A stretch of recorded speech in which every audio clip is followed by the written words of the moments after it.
I'm Jeremy Hobson, and this is the follow-up from the middle. Thanks for joining us. Each week we follow up and bring more of your voices into the conversation on a new topic each week. Please follow us if you don't already so you don't miss an episode. And today we are following up on our show about change, what it means to change, why it can be so hard, especially when it comes to changing the big things in your life, things like religion, politics, social issues.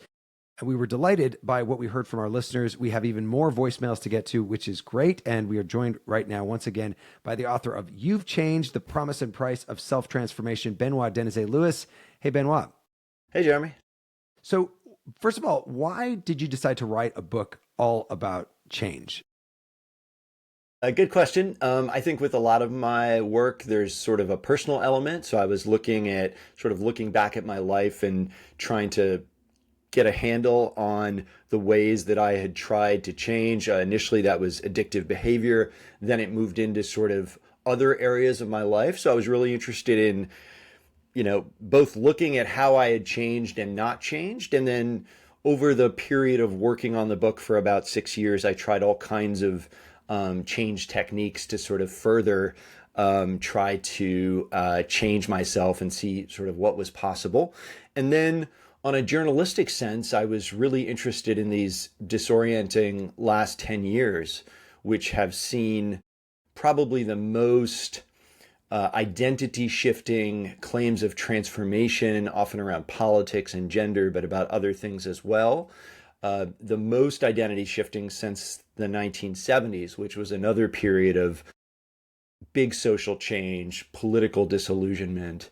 So it was both a kind of personal look at changing myself and then also a journalistic look at these last 10 years and really trying to answer the question and get to the experience of what it feels like to feel like a changed person, what that experience feels like internally, how we narrate to others, how we explain it to others, and then finally, sort of how the rest of us, so Jeremy, if I see you changing in some way that I like or dislike, how do I interpret that? How do I make sense of that? Mm-hmm. How do I sort of say to you, Jeremy, actually, yeah, I'm seeing this change in you. It's amazing. Or Jeremy, I don't believe your change. It's politically problematic. And so sort of how we're going to look at that. So it's sort of a broad look at both the experience of change, that internal, and then also the ways that we interpret the change experiences of other people.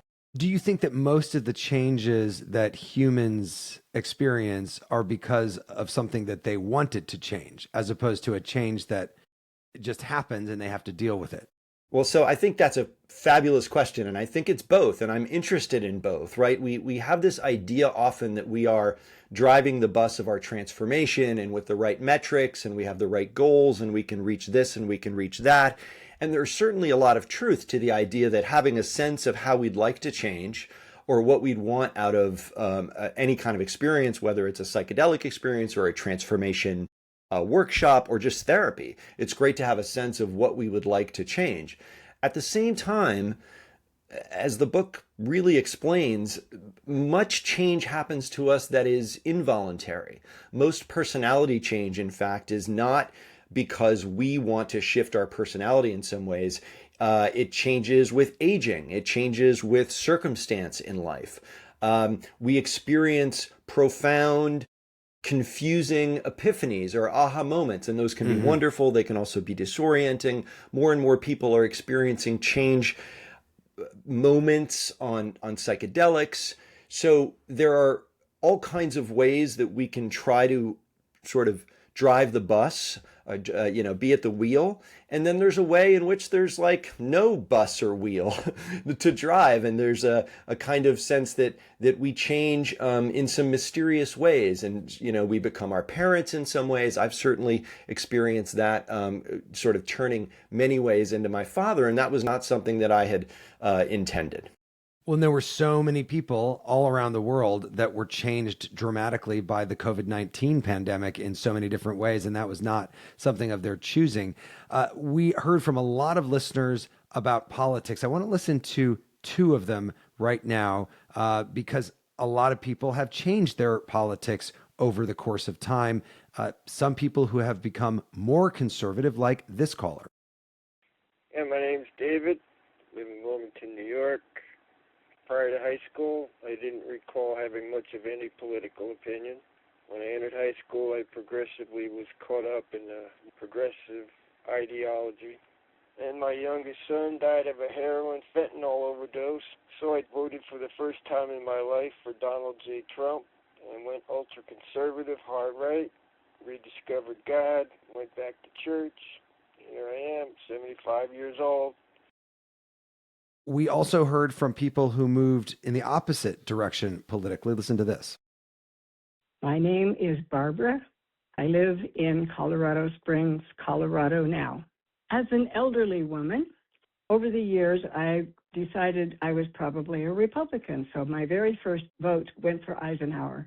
And off and on, I still voted for Republicans whenever I felt like I wanted to. But in 2015, and I heard about Trump, in 2016, I left the Republican Party and promise you I will never be a Republican or vote for a Republican ever again.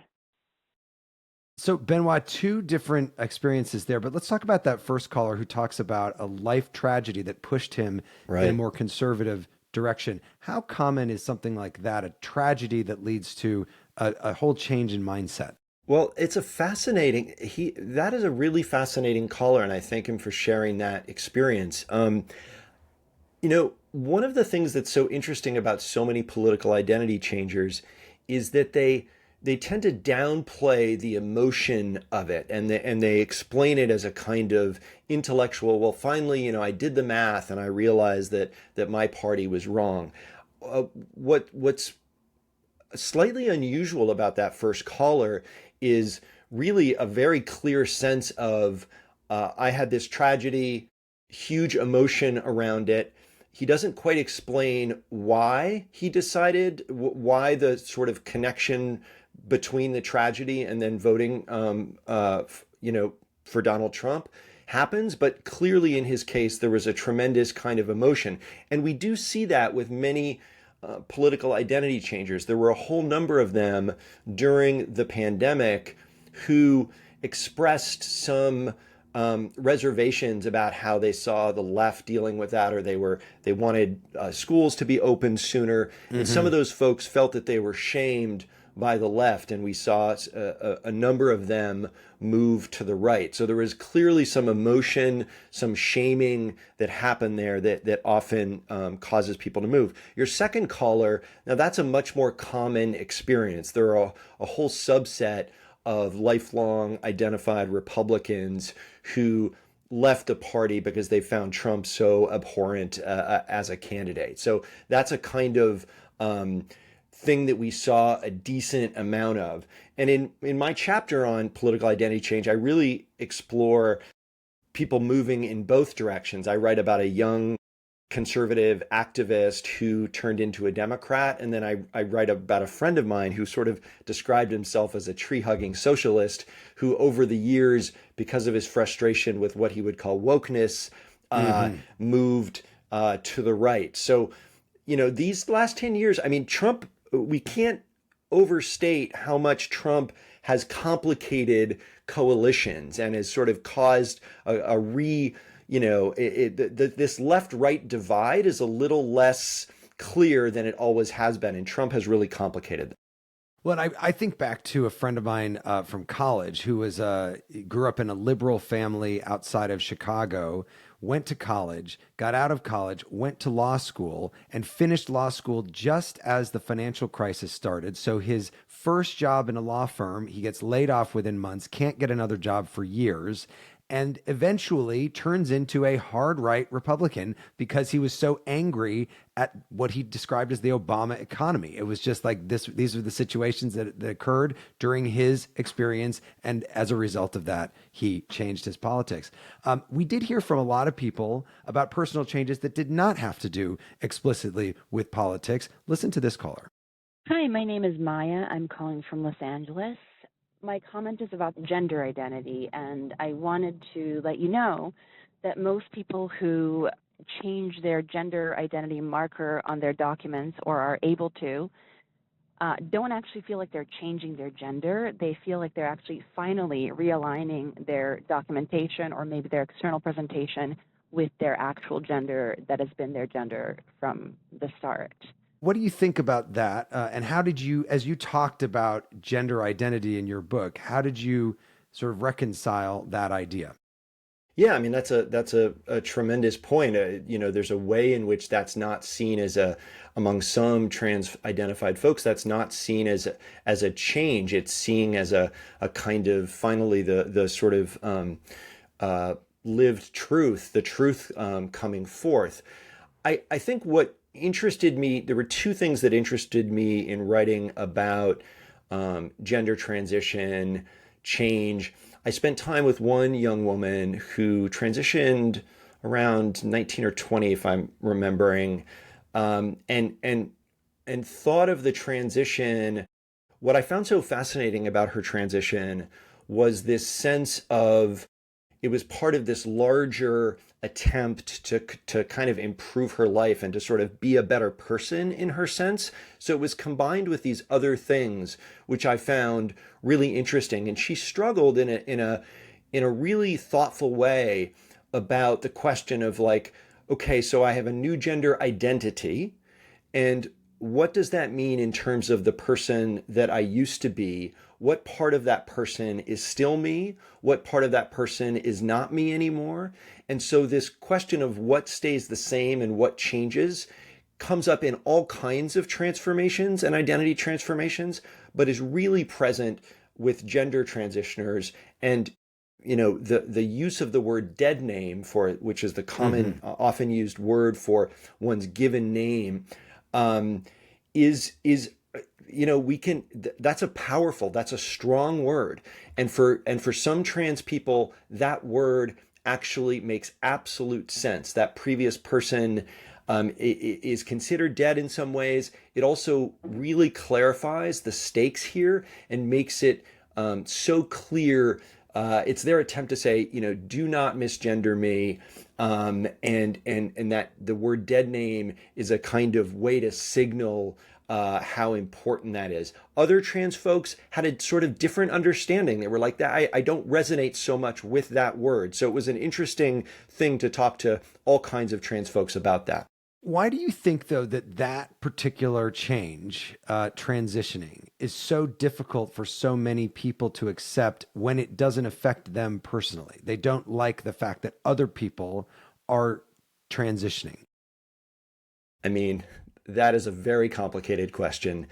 I think it's certainly a big part of this is like booby-trapped with culture war politics. So it is incredibly political. And I found, I'm sort of less interested in sort of being a psychologist for why that transition is troubling to certain people. There's certainly all kinds of policy issues that have been in the news with trans in sports,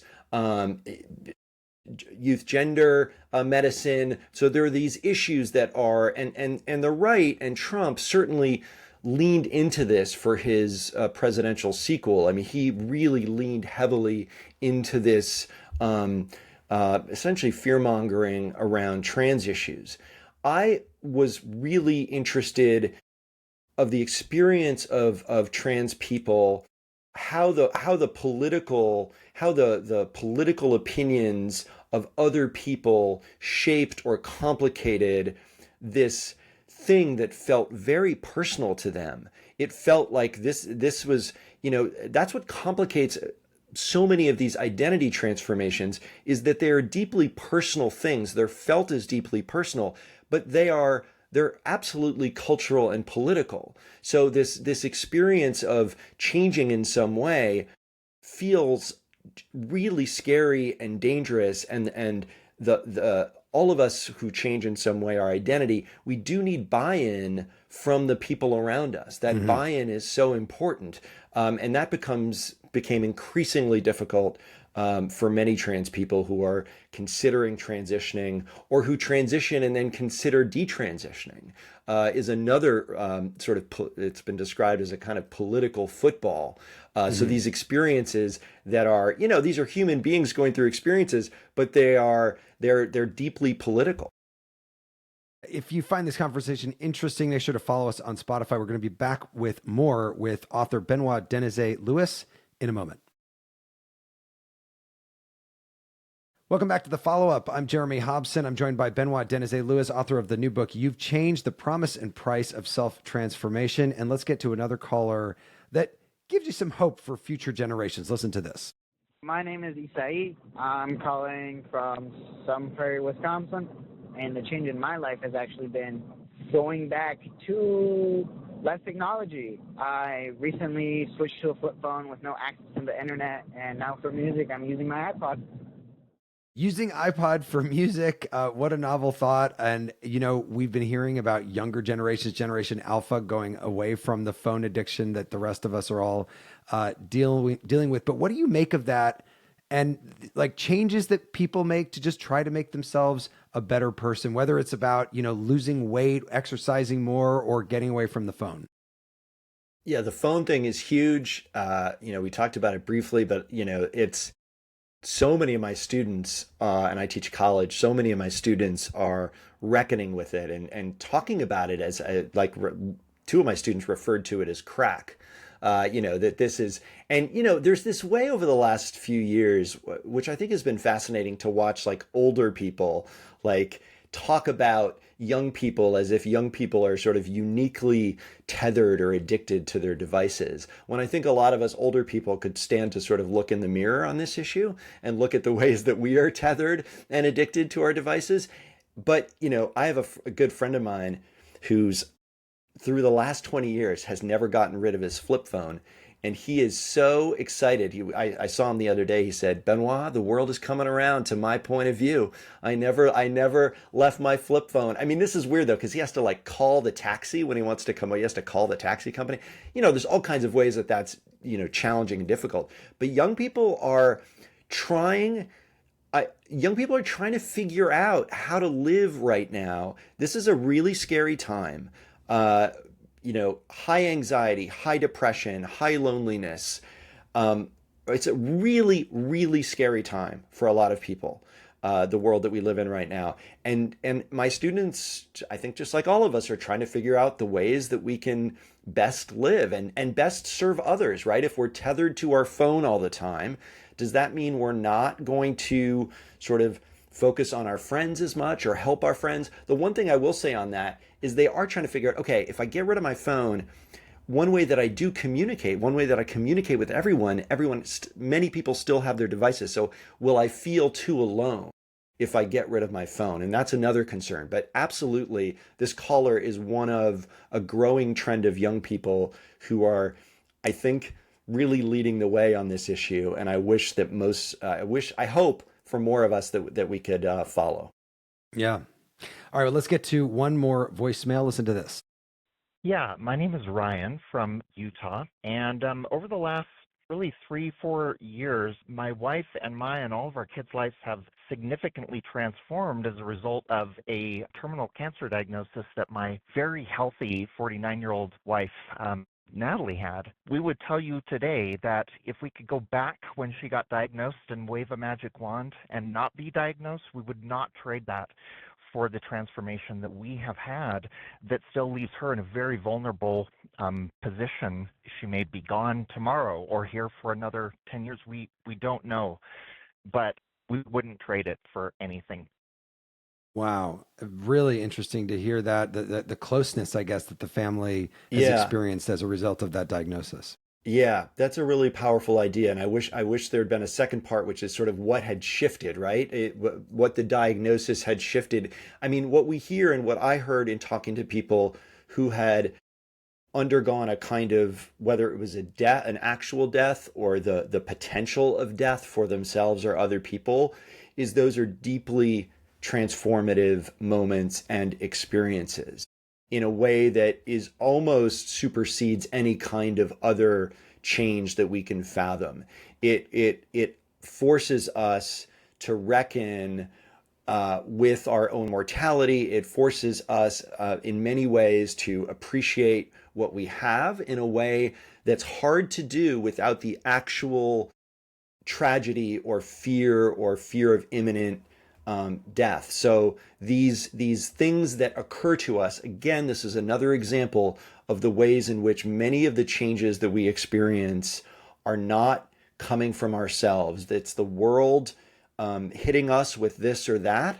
And sometimes that's good news and sometimes it's bad news, but we are being changed constantly by the world around us, by the people around us. And we change in community with other people. And that's something to really remember, even as we get more and more isolated, that we actually do need each other, and we need people believing in us that we can change. It's so, so important. And I heard it from everyone, from prisoners seeking parole to transgender identity changers. We need other people to believe in us. And a point that you made at the end of our live show, which if anybody hasn't heard that, they should go listen. That last caller that called in from South Carolina, who, had been abandoned by her family because of addiction to drugs and alcohol, and then kind of got clean, and her sister came back into her life. And you talked about how important it is to have a support system and other people who can believe in your change. Benoit Denizet-Lewis, author of the book, You've Changed: The Promise and Price of Self-Transformation. Benoit, thank you so much. Thanks, Jeremy. And thanks for listening to The Follow-Up. It was produced by Harrison Patino. Our next episode is coming this week. We're going to be asking you if you have confidence in the integrity of the midterm elections coming up this fall. I'm Jeremy Hobson. I'll talk to you soon.